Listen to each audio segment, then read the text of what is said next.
I mean that which the intellect perceives as constituting the essence of a substance. By mode, and this is intriguing, I mean the modifications of substance, or that which exists in and is conceived through something other than itself. And for example, he's going to argue that we are capable of two modes, the material and the spiritual. But by the way, God has an infinite number of modes. There's no limit. Can't limit God, right? By God, I mean a being absolutely infinite. That is, a substance consisting in infinite attributes, of which each expresses eternal and infinite essentiality. And he has an explanation there. Notice this is on the internet. It's free. You could read it whenever you feel like. 7. That thing is called free, which exists solely by the necessity of its own nature, and of which the action is determined by itself alone. On the other hand, that thing is necessary, or rather constrained, which is determined by something external to itself, to a fixed and definite method of existence or action. By the way, he'll argue that God is free, but we are not. In fact, there's nothing free about us. We're totally determined. All the things that we do, this is a scientific approach. Right? There's no miracles. Everything has to be explained by cause and effect, right? By eternity, I mean existence itself, insofar as it's conceived necessarily to follow solely from the definition of that which is eternal. And he's got an explanation. Okay, then we can move on to the axioms. Everything which exists either in itself or in something else. In our language, at least, it doesn't seem like there's an alternative to that. That which cannot be conceived through anything else must be conceived through itself, if it's going to be conceived at all. I suppose. From a given definite cause, an effect necessarily follows. And on the other hand, if no definite cause be granted, it is impossible that an effect can follow. You have to have a cause and effect. This is definitional. Now we, of course, have an axiom. By the way, remember, axioms cannot be demonstrated in a system. This is not something he's aware of yet. That's going to come with, really, Kurt Gödel. That's a contemporary of Einstein, right? So in our perspective, looking back, axioms are the faith that you have to have in order to do these things, right? The knowledge of an effect depends on and involves the knowledge of a cause. Things which have nothing in common cannot be understood, the one by means of the other. The conception of one does not involve the conception of the other. A true idea must correspond with its ideate or object. Notice you can trace that all the way back to Aristotle. If a thing can be conceived as non-existing, its essence does not involve existence. Unicorns, I can conceive of them as not existing. And so obviously being a unicorn does not involve existence in its essence. Okay. Once we have our definitions and our axioms, we can move on to propositions. Proposition 1, substance is by nature prior to its modifications. Before you can change something, it has to be there. And this is clear from definition 3 and 5, right? Proposition 2, two substances whose attributes are different have nothing in common. Definition 3. Right? Proposition 3, things which have nothing in common cannot be one the cause of the other. And by the way, you'll see this, QED, that's Latin for quod erat demonstrandum, which means which was to be proved, right? So this is, by the way, as a kid, I remember William F. Buckley Jr., on stage arguing with somebody, and when he made his point, he leaned his head back, looked down his nose, and said QED. Great, just use that. You don't even have to go to Yale, right? You can just QED. There you go, right? Proposition 4, two or more distinct things are distinguished one from the other, either by the difference of the attributes of the substances or by the difference of their modifications. What makes something different? And there's proof, right? So we got, if you want, you can play with these to see where this all comes from, right?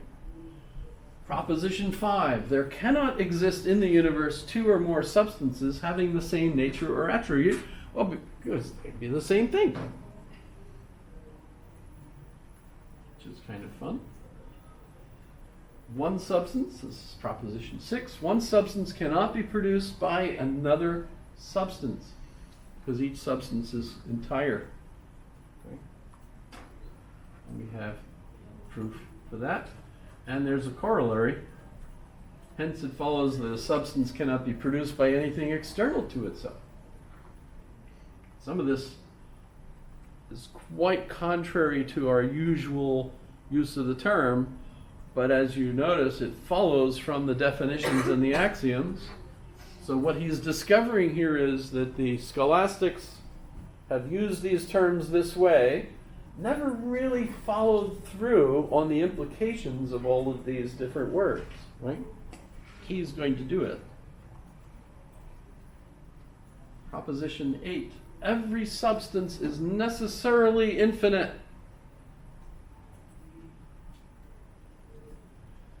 As you can imagine, that means there's only one substance. By the scholastic's own definition. And here's lots of proof for that. Lots of proof for that. That's going to really annoy a lot of people. Proposition 9. The more reality or being a thing has, the greater the number of its attributes. So, God, of course. Proposition 10. Each particular attribute of the one substance must be conceived through itself. No other way to do it. QED. Proposition 11.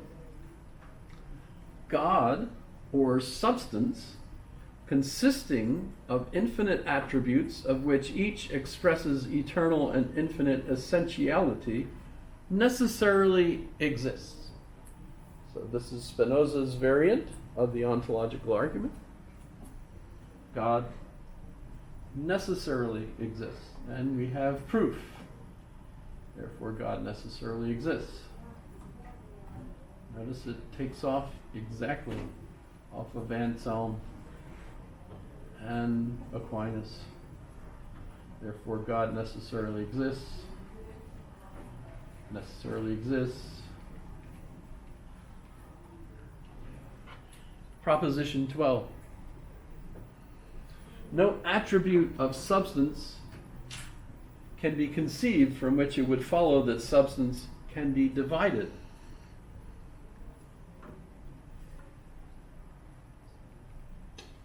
Proposition 13. Substance absolutely infinite is indivisible. And therefore, this is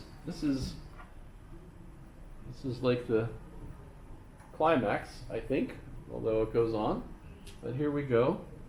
Besides God, no substance can be granted or conceived. So if you follow the scholastics' definitions that they've been using to demonstrate that God must exist, those same definitions actually demonstrate the only thing that does exist is God. God is everything. The way the definition, this by definition is now referred to as pantheism.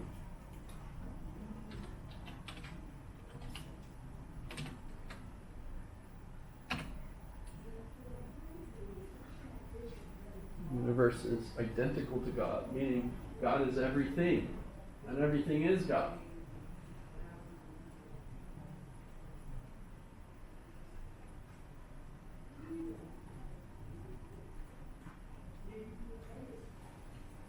It's also referred to as Spinozaism, which, beware, this is a heresy. So if you're a Christian of any camp, this is considered a heresy. If you're a Buddhist, however, it works beautifully, actually, because my understanding of Buddhism, which is not necessarily kind of an Americanized version of it, but the way that Buddhists traditionally view things, you have everything is all one. You can actually, through meditation, come to realize that, but at the same time, it's miserable, by the way, if you're a Buddhist. Nature is just suffering constantly. So a typical goal for a Buddhist is to escape it, very similar really to some interpretations of Jesus's teachings, right? Asceticism, try to avoid having attachment. So the Eightfold Path of the Buddhist, for example, let me go take a quick.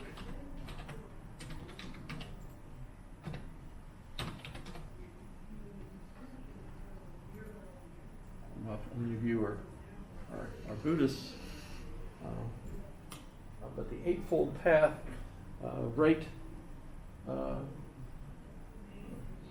conduct, right view, right intention, right speech, right action, right livelihood, right effort, right mindfulness, and right concentration. Those are all attempts to avoid attachment to physical things.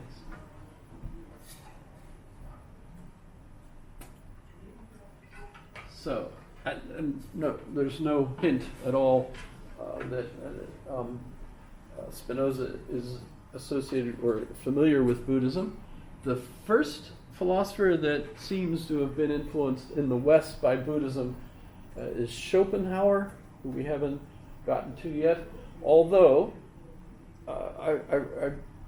Hegel talks about in the history of philosophy, and he talks about Buddhism, and refers to others. So and Hegel is slightly ahead of Schopenhauer. So I wouldn't say that Hegel's influenced by Buddhism, but Schopenhauer is influenced by Buddhism in his philosophy, but wouldn't necessarily be the first one to be familiar with Buddhism in the West. Okay, so besides God, no substance can be granted or conceived. So whatsoever is in God, and without God, nothing can be or be conceived. Now, there are implications of this in his ethics. For one thing, he concludes that all religions are an attempt to understand God, to understand the universe, to understand what's best for human beings. And in a sense, what they've been trying to do is be scientists all along, but only now, this happens multiple times in our history, only now do we actually have the science to enable us to really understand the universe. And by the way, for Spinoza, now that we have a science, Descartes science, we will be able to understand everything within a generation or two. This is clearly Spinoza's hope, right? And in doing that, essentially what we're going to do is solve all the problems, figure out all the reasons for conflict. So this religion is attempting to be good scientists. This religion, they were attempting to be good scientists. Moses was trying to be a good scientist. Abraham was trying to be a good scientist. Muhammad, trying to be a good scientist. You get the idea, right? They're all trying to be good social scientists and create a best kind of government, a best kind of life for human beings. Obviously, they've all had various types of failings, but now Spinoza says that we have this new method. We will be able to solve all these problems. So number one, we ought not to have conflicts between all of these different religions. A scientist will accept all of them. In a sense, this is just like that sociologist point of view that I'm talking about, right? You know, the sociologist says, you know, these folks believe this, these believe this, right? But, you know, what's my point of view? My point of view is these people believe this, these people believe this, right? But, you know, can we get to a point where we're basically going meta, we might say, today, right? You know, I can describe them all